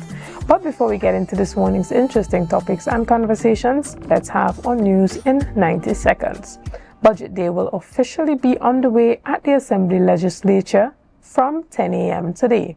Finance Secretary Councillor Petalan Roberts will deliver the fiscal 2025 budget presentation this morning, which introduces the first installment of Tobago's official medium-term policy framework titled Blueprint Pathway to Prosperity 2026 to 2030. Officials state the strategic package outlines key investment and development priorities designed to expand economic opportunities across the island. Additionally, Senior Program Coordinator Onika Henry at the Division of Health has expressed alarm over raising rates of sexually transmitted infections, particularly HIV, among people aged 20 to 29 in Tobago. She confirmed that HIV, syphilis, and a drug-resistant strain of gonorrhea are increasing, noting that social stigma remains a primary barrier to testing. IDA political leader Denise Soyafat Angus is calling for policy changes to mandate reporting from private medical practitioners to public health sector. And finally, Father's Day weekend saw a wave of community-led initiatives across Tobago. At Studley Park, the Goodwood Daddies claimed the first place in the inaugural Countrymen Can Cook culinary competition. Meanwhile, Assembly member for Darrell Spring Wim, Secretary Ricky Jofield, hosted a free barbershop and soup distribution event for the men in his district. In Scarborough and Crown Point, political leader Nkosi Phillips distributed 100 meals to vulnerable and displaced men through local culinary outreach. And that was on news in 90 seconds.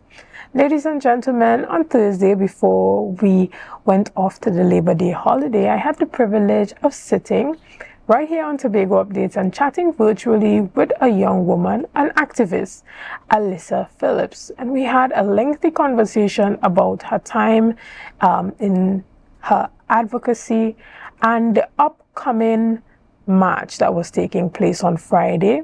And this morning, we're going to have a bit of a post-mortem on that particular march, that Labor Day march that took place. And we're having that conversation this morning after her arrest, the arrest of not only her, but her and her mother on Friday by the TTPS. To have that conversation with me this morning, I have the privilege of sitting right here in studio again and chatting virtually with Michael Anisette, who is the General Secretary of the NTUC. Good morning and welcome. Yeah, good morning. Are you hearing me? I can hear Good morning. I can hear you clearly. Okay. It's a privilege to have you on with us this morning. Now, Trinidad and Tobago seems to be in a place of not only disbelief, but a number of persons have vented their frustration with the current system, particularly the means by which the TTPS have been using to do what they call to be maintaining law and order in Trinidad and Tobago. Now, we saw that Alyssa Phillips would have joined your inaugural commemorative Labor Day march, and she would have labeled that as Protest 19. Good morning again. Tell us a bit about her participation. I remember in her conversation with me last week, she indicated that she was invited to be a part of that march. And so she got permission to join you guys in your march on Friday. Good morning again.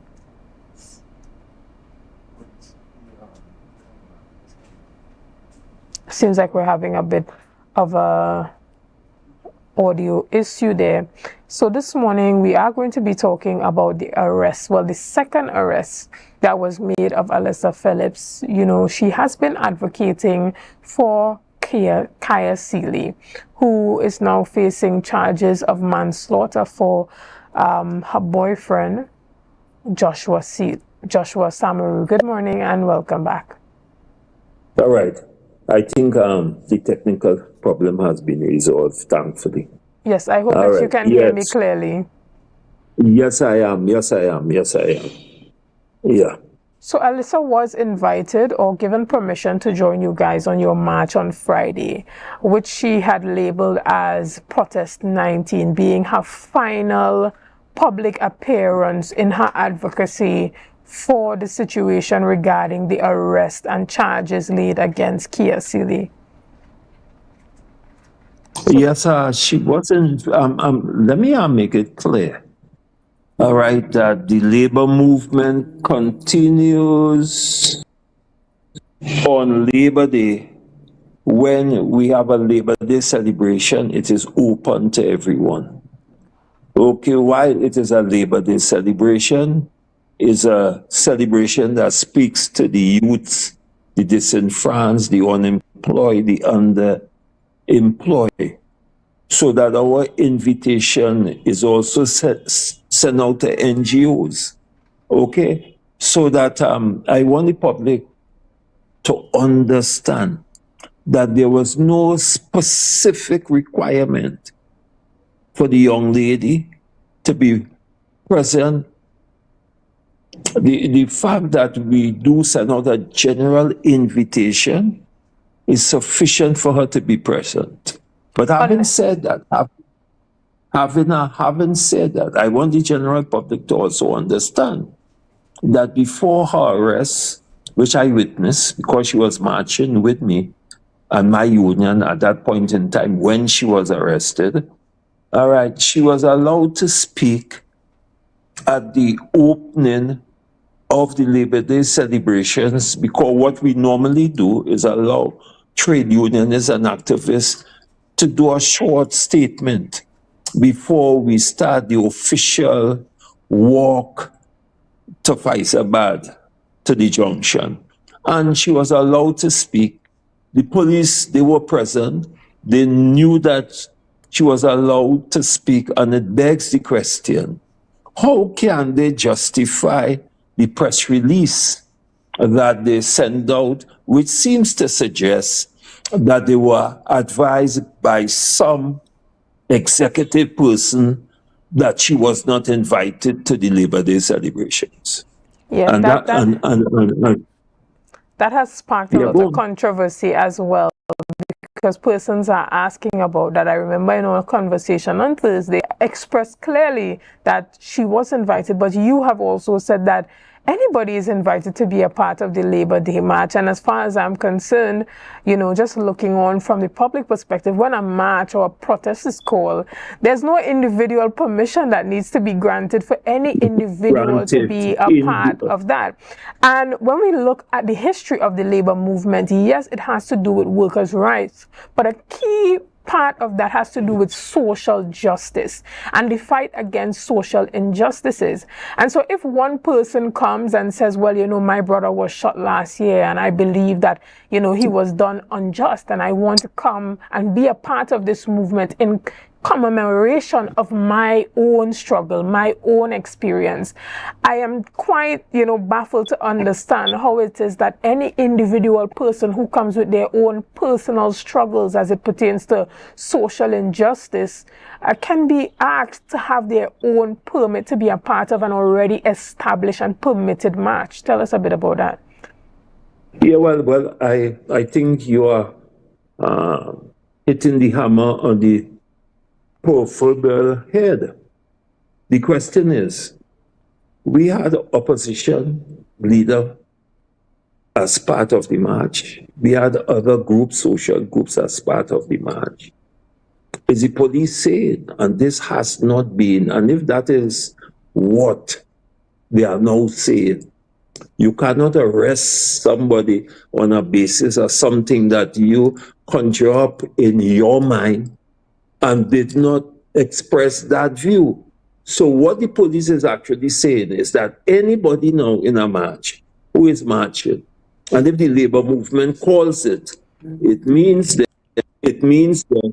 that the individual groups and or groupings within the society will have to get individual permission to march, which has not been the modus operandi in Labor Day celebration and or any kinds of protests that the labor movement or other groups would have called.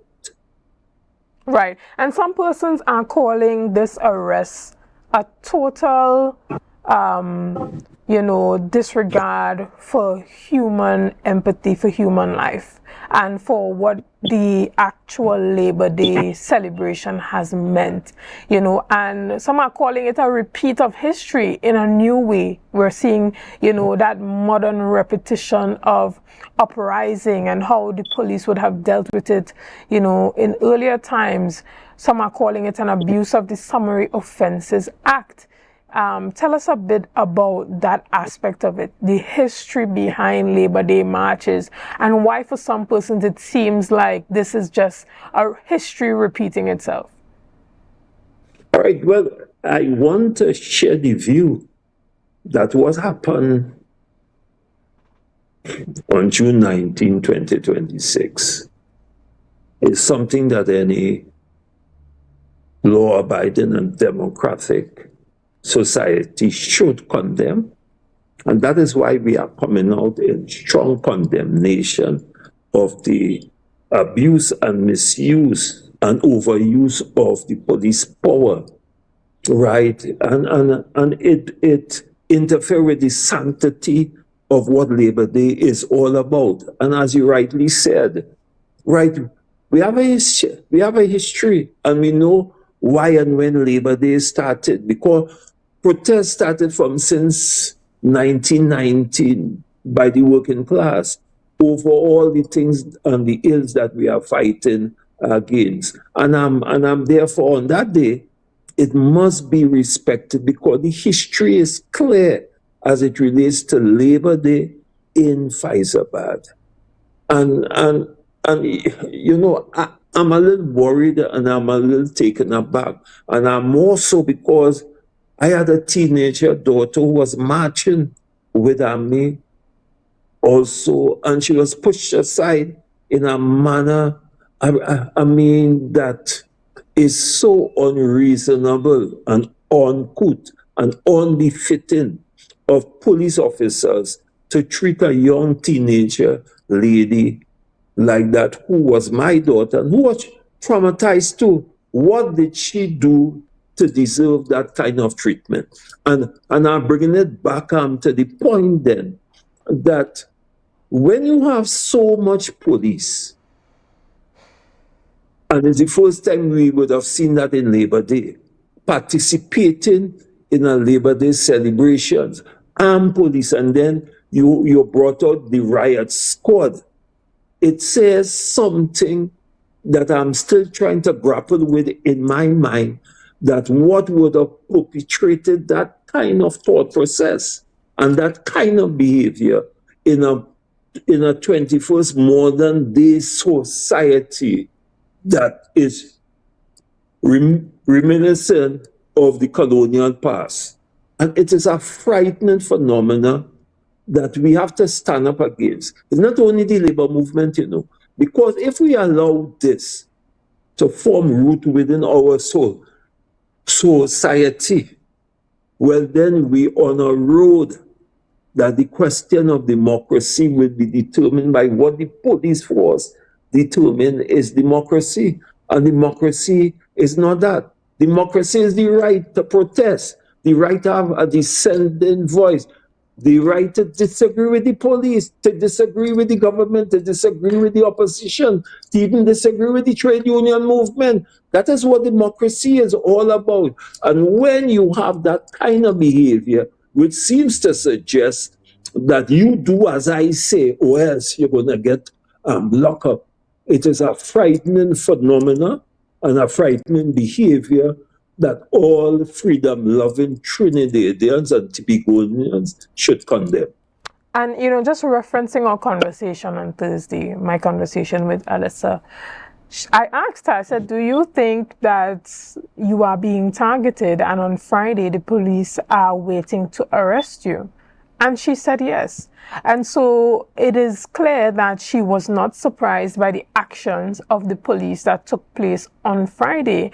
But, you know, we now are in a social media world where everyone has their phones out, everyone is recording, and everything, you know, is there on public record, and the arrest was publicized. And persons are saying that we did not see a situation where Alyssa was resisting arrest. We saw, you know, even friendly interactions with the police earlier on within the march, where she was seen shaking one of the officers' hand. And the charges laid against her and what we're seeing in the video takes us back to the situation of Kaya Seeley and Mr. Young Samaru. It's a battle between what we see and what we're told, and we're being told that we ought to believe what we are told and not necessarily what we see. Where are we going as a society if we can no longer believe our eyes, but we have to believe what is being told to us by the TTPS or the police service or anybody in authority for that matter? All right, I will want to put something else in the public domain. Have you ever seen that when someone is arrested, that the police make such a public statement as the police force and put it out for public consumption, the reasons, the sections, and all these kinds of things. That was a mechanism to divert the attention of the general population from the real issue. The real issue was, because I was there, I invited her to march with our union. She was marching with me at the time when the incident happened. She was surrounded by more than 30 police. All right? And I attempted to intervene. As an elder trade unionist, I engaged the police, I engaged the senior commissioner of police who was there. And I said, what this is for? And I told them, but she was invited by me to participate and march with my union, because she was marching with my union. I have the pictures. And she was not a nuisance. She was not disrespectful. She was not doing anything illegal. So then what is the rationale? What is the purpose of the arrest? One officer said, well, she was wearing, she was crying placards. I said, that is not a fact, sir. What are you saying? I engaged the senior officer. I had the conversation. It is on tape, as you rightly say. And her attitude as a woman was unbecoming as far as I am concerned, because this issue, if you had allowed common sense and civility to prevail, all right, we would have been able to resolve this matter without this, desecration of our Labor Day celebration, because that is how I see it.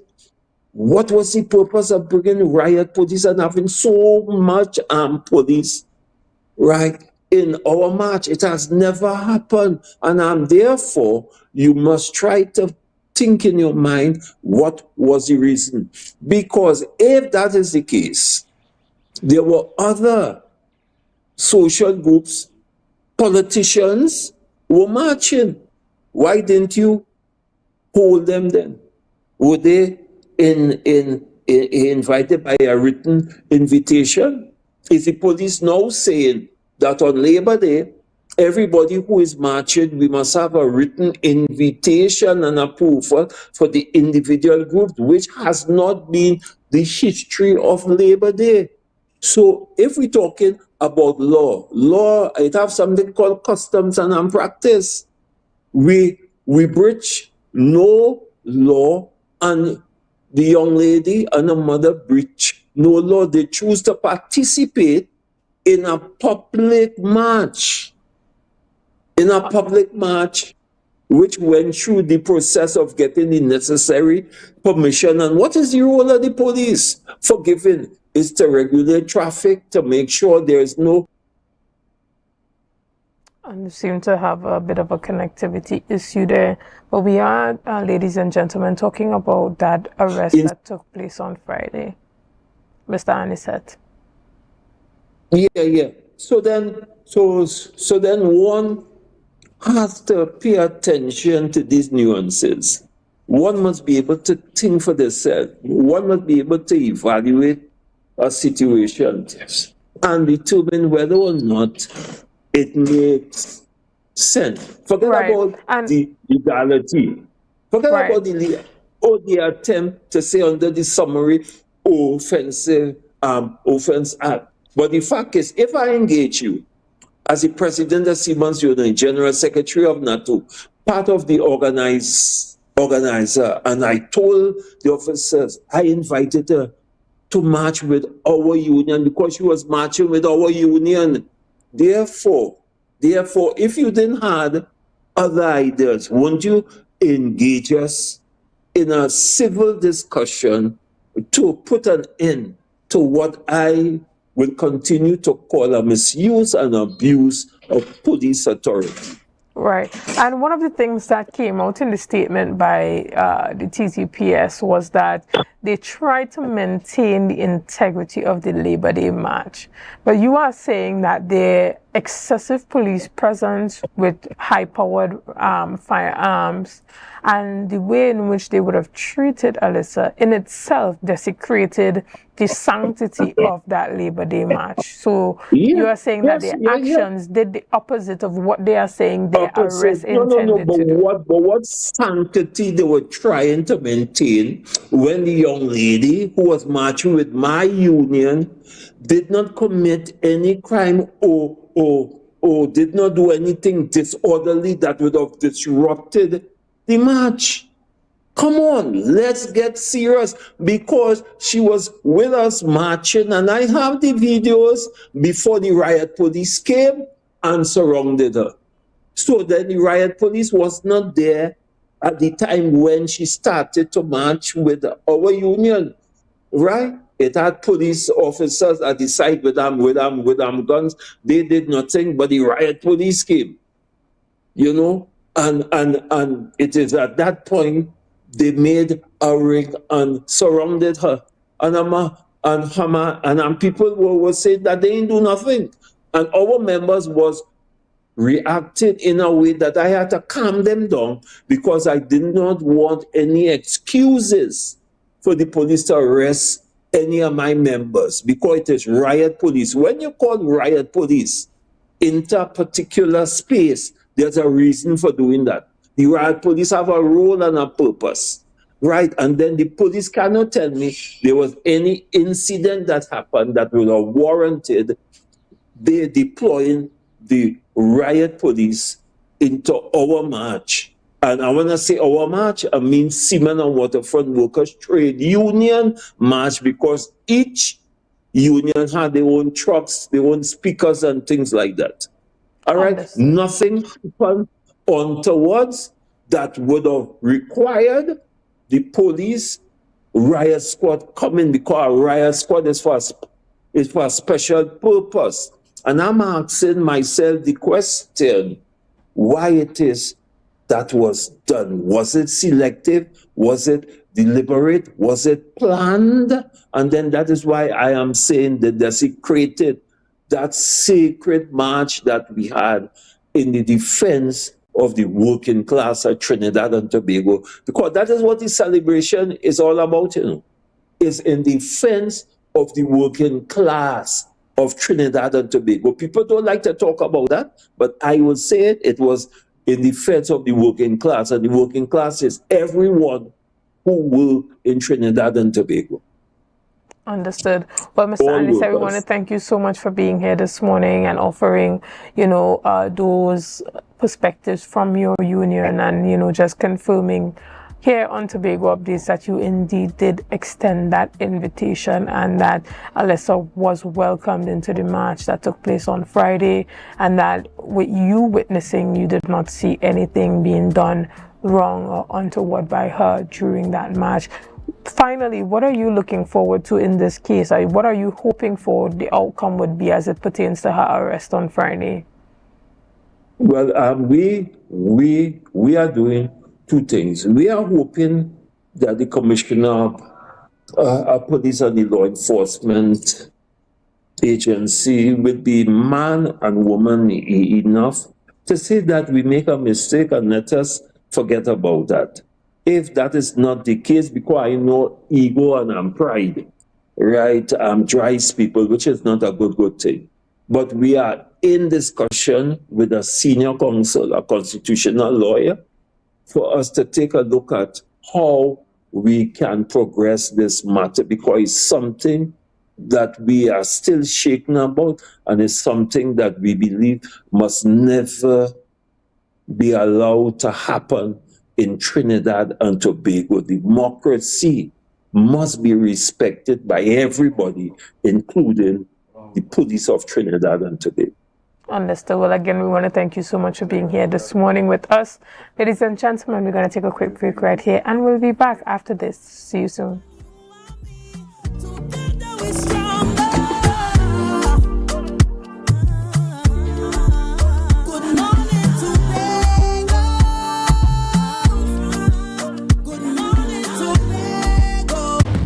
Coming up, hot plates, cold drinks, and chilled vibes were the order of the month in Antigua and Barbuda. Top chefs, tasty menus, influencers, and foodies. The boxes were ticked, kitchens buzzing, and grills fired up. It's the one and only Antigua and Barbuda Culinary Month with Caribbean Passport TV on this station. Stay tuned for what's coming next. Make your goals a reality this season with Mount Pleasant Credit Union. Tobago's choice, we got you smiling. Come and feel that mid-year feeling, oh yeah. Mid-year island dreams, we make it easy. $20,000 to $100,000. Come and see, we warm hearts, bright plans, your goals grow. Mount Pleasant Credit Union, Tobago's choice. You know, every loan wants to prove more reasons to celebrate. Chance to win big, doesn't that feel great? Up to $3,500 in exciting gift certificates. Share investment starts as low as $2,500. Mid-year island dreams, we make it easy. $20,000 to $100,000. Come and see, we warm hearts, bright plans. Let your goals grow. Whoa. Mount Pleasant Credit Union, Tobago's choice, you know. My name is Carpage. I'm the head coach of St. Jago High School boys track and field team. My name is Joseph Small. I am the head coach of the girls female program. Preparing an athlete is not just running on the track. You have the mental aspect, you have the nutrition aspect, and you have the support and the motivation. So there's a lot of factors that we have to look into, and we have to try to see how best we can deal with them as best as possible. Be viewing Caribbean Medical TV on this station. Step out of my dreams to my real life. This girl, I wanna know you feel like, yeah. Come closer to me, let the stars align, yeah. In the middle of the night, you bring the sunshine. Miss Lady, she have a pot on the fire, on a flame when she cooking. Welcome to Tobago Glass Supplies Limited, where innovation meets excellence and the service reigns supreme.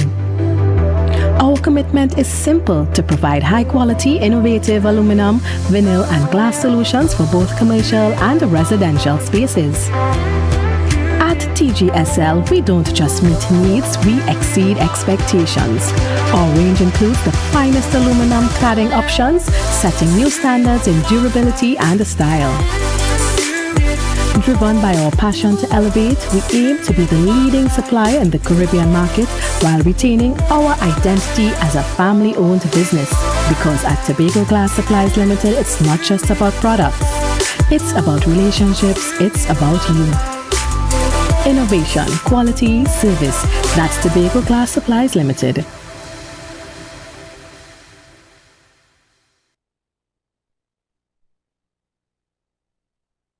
Sofa Factory is here in Tobago.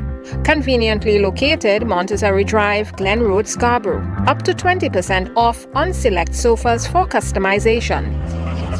Deals on some sofas from as low as $4,000 until stocks last. 10% off on all wardrobes. Half off on shower heads with the purchase of a vanity set. Come in and experience the new way to shop for furniture and see the quality in person.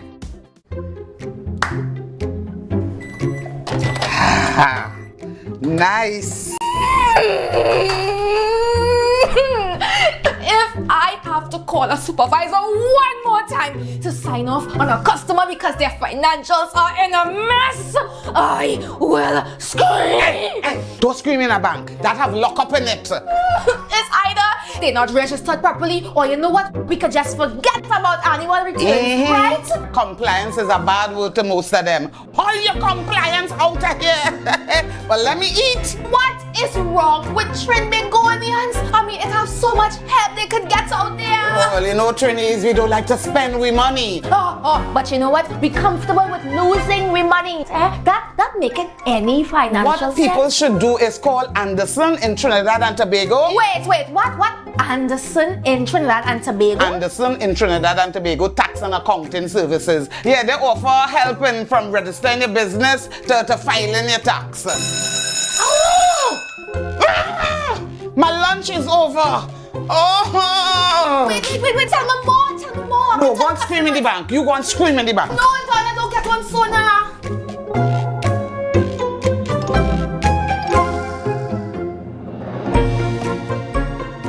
On Saturday, June the 27th, at 5 p.m., Divine Breakthrough Empowerment Ministries, located at Grafton Main Road, Black Rock, presents prophetic praise and worship theme, Manifest. 5 churches, 5 worship teams. As we come together in praise and worship, come expecting a time of refreshing. Come expecting your healing, your deliverance, your miracle, your salvation. As God manifests Himself. See you there.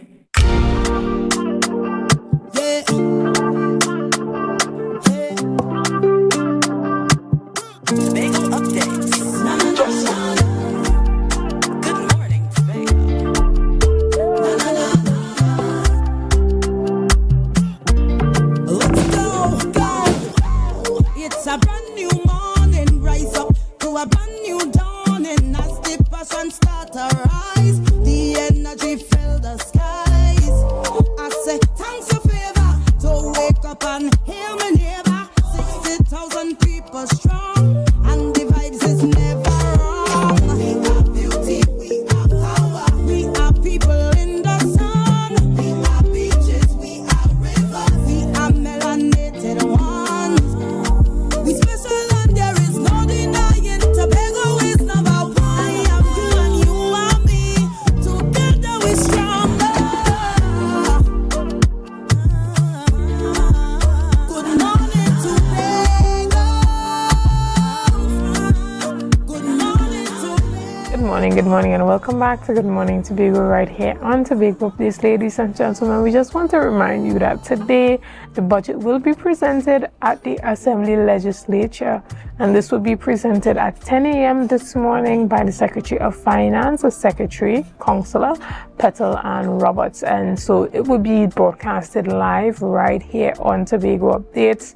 So just to remind you that you can tune in to Tobago Updates at 10 a.m. and we will bring to you that budget presentation live. We are still in the middle of the state of emergency here in Trinidad and Tobago, so you know there is that continuous observation of those restrictions that are happening, and we just want to ensure that the public is made aware.